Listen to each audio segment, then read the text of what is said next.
कर्मों का भुगतान करना ही पड़ता है। किसी का हक मारना या किसी का अहित करना ठीक नहीं। फिर वह हिसाब लेता ज़रूर है, भाई बहन, माँ बाप या बेटा बेटी बनकर। संगीता गांव में अकेली रहती थी।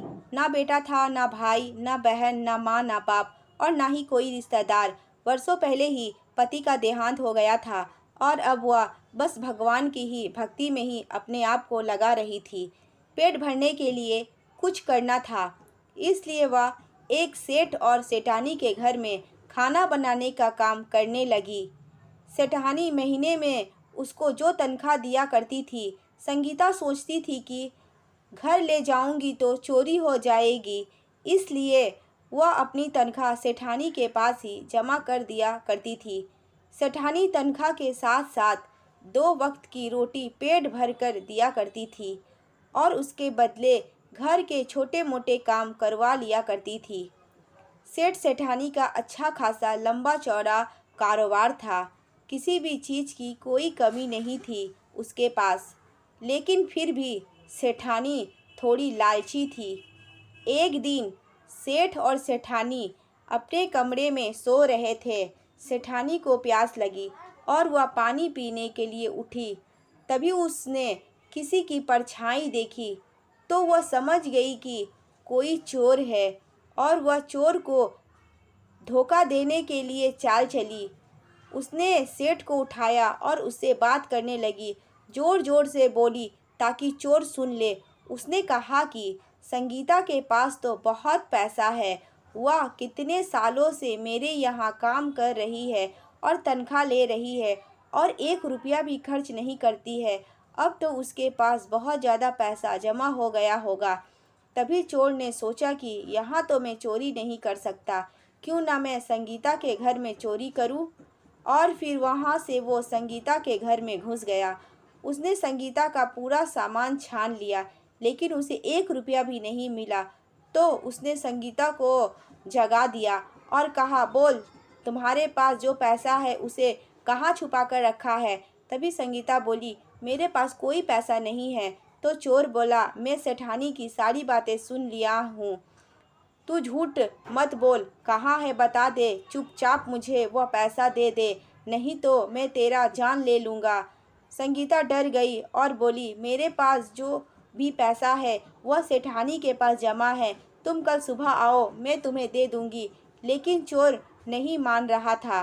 संगीता ने बहुत हाथ पैर जोड़ा तो चोर बोला, ठीक है, मैं कल आऊँगा, तू पैसे अपने पास रखना और मैं आकर उस पैसे को ले जाऊँगा, लेकिन इस बात को अगर किसी से कही तो तेरा खैर नहीं। उसने जाते जाते संगीता को जोर से धक्का मारा। चल हट, जाने दे मुझे बोलकर संगीता का सर दीवार से टकरा गया। संगीता की वही मौत हो गई और ये खबर पूरे गांव में फैल गई। गांव का हर इंसान संगीता के लिए दुखी था, क्योंकि संगीता थी ही इतनी अच्छी। गांव में हर किसी के काम आ जाया करती थी। अब तो लालची सेठानी और भी ज़्यादा खुश हो गई और सोच रही थी कि अब तो संगीता का सारा पैसा मेरा हो जाएगा, उसका तो कोई है ही नहीं इस दुनिया में। मेरे घर भी चोरी नहीं हुई, सेठानी की कोई औलाद नहीं थी। अब बरसों के बाद उसे एक बेटी हुई। सेठानी और सेठ बहुत ज़्यादा खुश थे और पूरे गांव को खाना खिलाया और कहने लगे कि ऊपर वाले ने तो एक औलाद तो मेरे झोली में दिया। बेटी अब बड़ी होने लगी और अब वह धीरे धीरे उसकी शादी का भी समय नज़दीक आ गया। सेठ और सेठानी अपने बेटी की बहुत ही अच्छे घर में बहुत ज़्यादा धूमधाम से शादी करवाई, लेकिन कुदरत को तो कुछ और ही मंजूर था और शादी के बाद ही उसकी बेटी बीमार रहने लगी। उसका पति उससे बहुत ज़्यादा प्यार करता था, लेकिन ससुराल वाले उसे प्यार नहीं करते थे। अब उसकी बीमारी इतनी बढ़ गई थी कि वह खाट पर ही पड़ी रहती थी।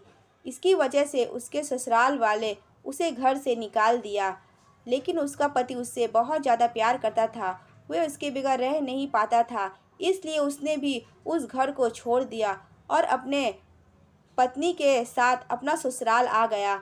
अब सेठ सेठानी अपनी बेटी के ऊपर बहुत पैसा खर्च किया ताकि उसकी बेटी ठीक हो जाए, लेकिन बेटी ठीक होने का नाम ही नहीं ले रही थी।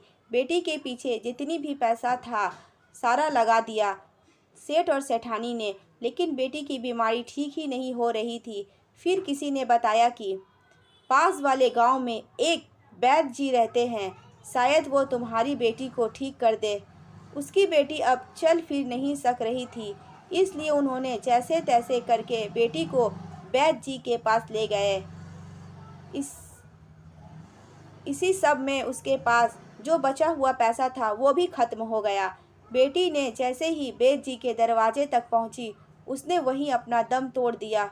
वे लोग बहुत ज़्यादा दुखी हो गए, पैसे भी सारा खर्च हो गया और बेटी की जान भी नहीं बची।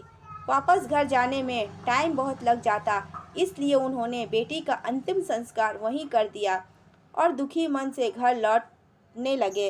रास्ते में थकान हो गई तो सोचा कि चलो किसी पेड़ के नीचे थोड़ा आराम कर लेते हैं, और वे एक पेड़ के नीचे बैठ गए।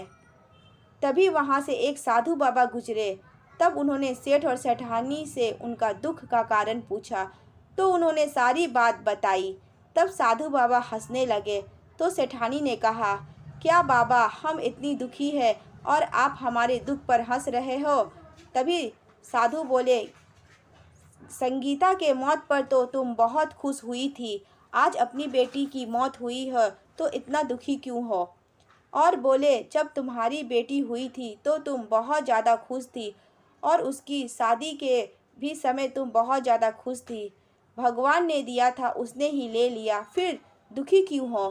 तो सेठानी ने कहा, लेकिन एक बात बताइए साधु बाबा, जब भगवान को लेना ही था तब दिया ही क्यों था? एक ही तो बेटी थी हमारी, भगवान ने उसे भी छीन ली। हमने ऐसा क्या किया था?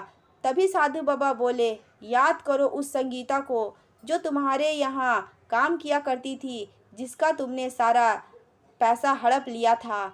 वह संगीता ही थी जो तुम्हारी बेटी बनकर तुम्हारे पास आई थी अपना कर्ज वापस लेने के लिए, और उसने अपना सारा कर्ज वापस ले लिया। जो तुम्हारे पास कुछ पैसा बचा था वो भी वैद्य जी के घर आने में खर्च करवा दिया। तभी सेठानी बोली, ठीक है बाबा, हमने जैसा किया उसकी सज़ा हमें मिली, लेकिन हमारा दामाद जो बहुत ही अच्छा इंसान है, वो उसे क्यों आज इतनी दुख में तड़प रहा है? उसको किस बात की सज़ा मिली है? तो फिर साधु ने कहा कि वो तुम्हारा दामाद ही चोर है जिसने गीता की जान ली थी। अब वह उसको दुखी तड़पते हुए छोड़कर चली गई है ताकि वह भी जिंदगी भर सज़ा काटते रहे। फिर साधु ने कहा, एक अच्छा कर्म तुमने ज़रूर किया है, जो कि ये कि तुमने गीता को पेट भर के खाना खिलाया था, इसलिए आज तुम भी पेट भर के खाना खा रही है। इसलिए सच ही कहा है, अच्छा करोगे तो अच्छा ही फल पाओगे, क्योंकि कर्मों का भुगतान हमें करना ही पड़ता है, इस जन्म में नहीं तो किसी और जन्म में। जाने अनजाने में गलतियां हर किसी से हो जाती है, लेकिन जानबूझकर किसी का अहित करना, किसी का हक मारना और फिर भूल जाते हैं कि जो ऊपर बैठा है उसका सब पर नज़र है, वह सब का हिसाब रखता है। उसके घर में देर है लेकिन अंधेर नहीं है। तो दोस्तों, कहानी कैसी लगी हमें अपने राय कमेंट में बताएं।